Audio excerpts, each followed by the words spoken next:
এখানে রান্না হচ্ছে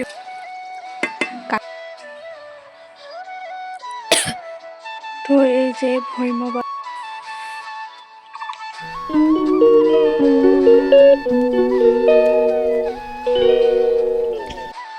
আজকে একটা হচ্ছে ইন্টারেস্টিং জিনিস। তো চলো আজকে প্রথম থেকে শুরু করি। তো আজকে ছিল হচ্ছে জয়া একাদশী বা ভৈম একাদশীর দ্বিতীয় দিন, যেদিনে হচ্ছে আমরা হচ্ছে ভাত বাড়াচ্ছিলাম। আর তো চলো আমরা কি মানে ভোগ দিয়েছি ভগবানকে যতটুকু পেরেছি, তো চলো তোমাদের সাথে শেয়ার করা যায়। তো আমি ঘুম থেকে সকালবেলা রেডি হয়ে উঠে লাড্ডু গোপালকে রেডি করে ভোগ দিয়ে দিয়েছি। এখানে দিয়েছি আজকে হচ্ছে মোয়া, খেজুর আর হচ্ছে চিড়ে। তো আজকে চিড়ে প্রসাদ করেছিলাম, যেহেতু আমার ব্রত ভাঙতে হবে সেই জন্য।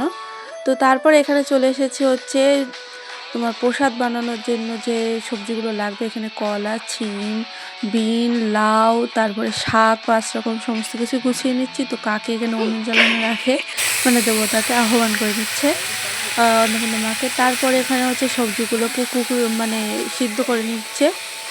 না সরি এখানে হচ্ছে সবজিগুলোকে মানে কষিয়ে নিচ্ছে ডালে দেওয়ার জন্য। আর দাদা চলে যাচ্ছিল হচ্ছে পনির আনতে, দাদা গিয়েছিল পনির আনতে। আর এদিকে হচ্ছে আমাদের পরমান্ন পায়েস। তো চলো, আর এদিকে হচ্ছে আবার আমাকে যেতে হচ্ছে বাঁধাকপি কলে ধুতে, কারণ বাঁধাকপিগুলো কেটে নিচ্ছে আমি সবচেয়ে লাস্টে। তো ওই জন্য তো বাঁধাকপিগুলো কেটে ভালোভাবে পরিষ্কার করে ধুয়ে, আর এখানে কাকিমণি গিয়েছিলো একটু অন্য কাজে, তো সেই জন্য আমি এখানে রান্না করছিলাম তখন। আর এখানে হচ্ছে পনির, আর এদিকে দেখো সমস্ত কিছু অগোছালো। পনির হচ্ছে, ওদিকে বাঁধাকপি। তো এই হচ্ছে আমাদের পনির তরকারি। তো এরপরে আমি ভাত বাড়াতে আসি, মানে দুজনের যেভাবে গুছানো যায় তাড়াতাড়ি করে আর কি। মানে তখন একটু লেট হয়ে গেছিলো অ্যাকচুয়ালি, 1টার ওপরে কি 2টো এরকম বাজতে যায়, অতটা খেয়াল নেই। কিন্তু এভাবে আমি গুছিয়েছি 2টো থালা।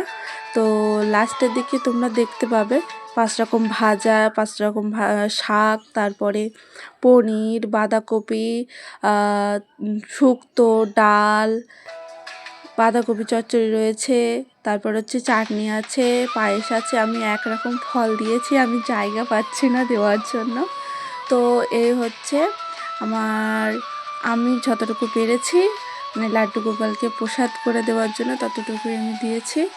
তো এই যে ফাইনাল। তারপরে চলে গিয়েছিলাম আমি গোমাতাকে দিতে, প্রথম ভাত গোমাতাকে দিতে হয়, তারপরে সবাইকে দিলাম। তো রাধে রাধে।